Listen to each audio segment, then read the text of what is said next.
धर्मवा के जबा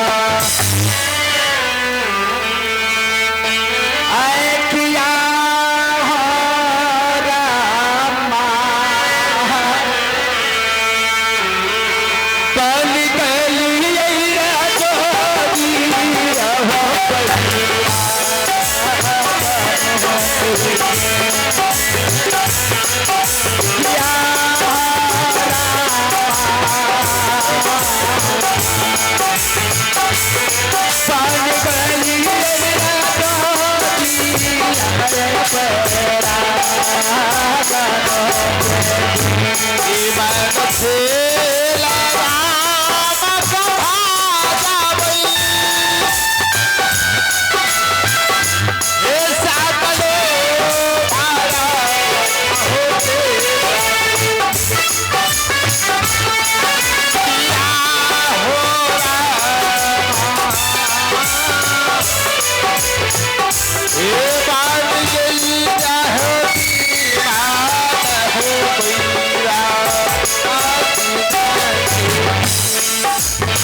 सूचना है हमारे जय मां भगवती म्यूजिकल ग्रुप के मिस नैना और मिस मोनिका जी आप जहाँ पे हैं कृपया स्क्रीन में मोनिका कष्ट करें क्योंकि सीन बंद होगा उसके बाद गाना चलेगा मिस नैना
आइए कमोठी दिखाए मातारा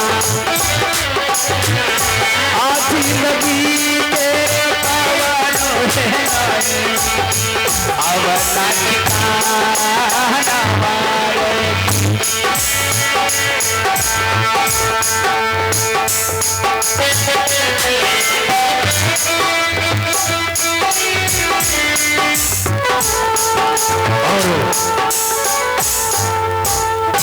आप लोग देख चुके हैं गुरु महाराज राजा गोपीचंद को श्राप दिया है, इसलिए श्राप से मुक्ति पाने के लिए आप लोग जरूर कुछ ना कुछ जोगी बाबा को दान राशि दें ताकि जोगी बाबा उस श्राप से मुक्ति पा सके, क्योंकि इन्हें 84 मन गुदरी 84 मन घी जो बहुत सारे सामान पुराना है जो कि गुरु महाराज का आदेश है, उनका श्राप है।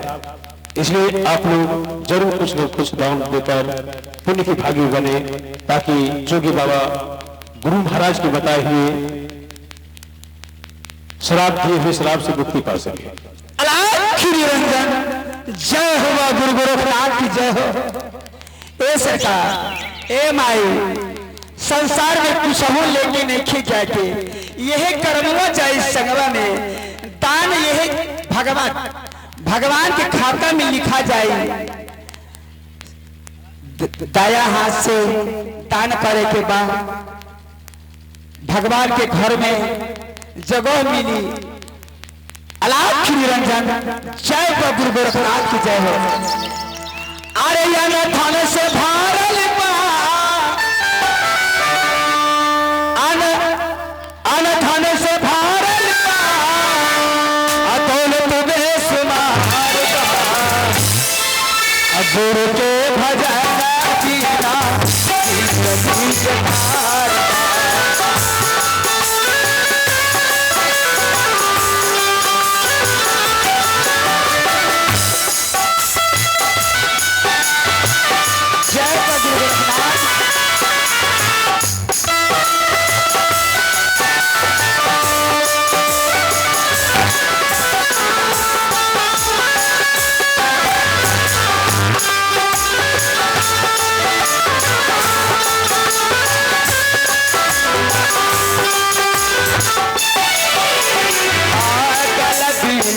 माला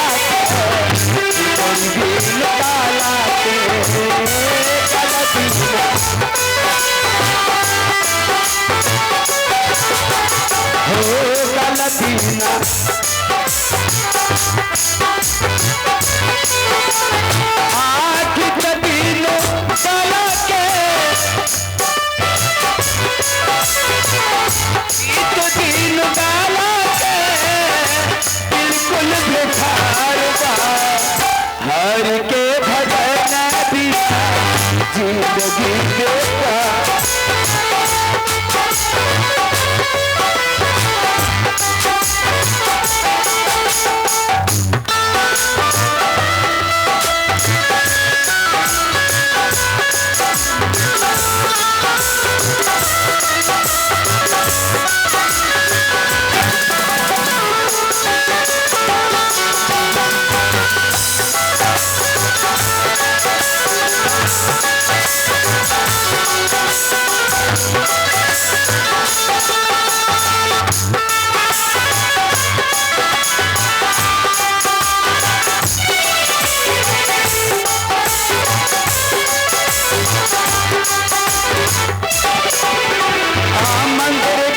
मुहूर्त के सिंगार बिना सूरत।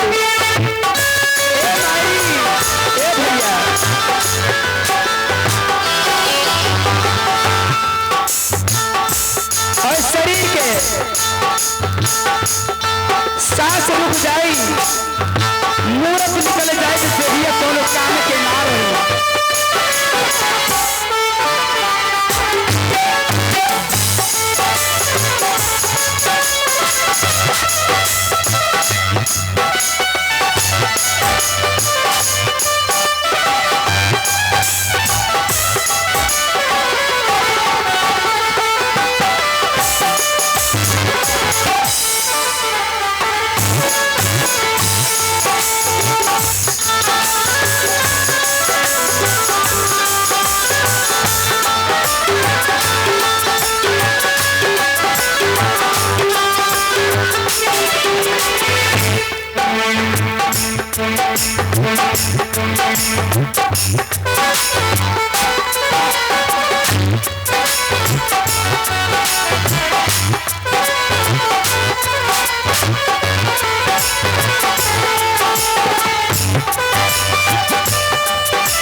बेटी माई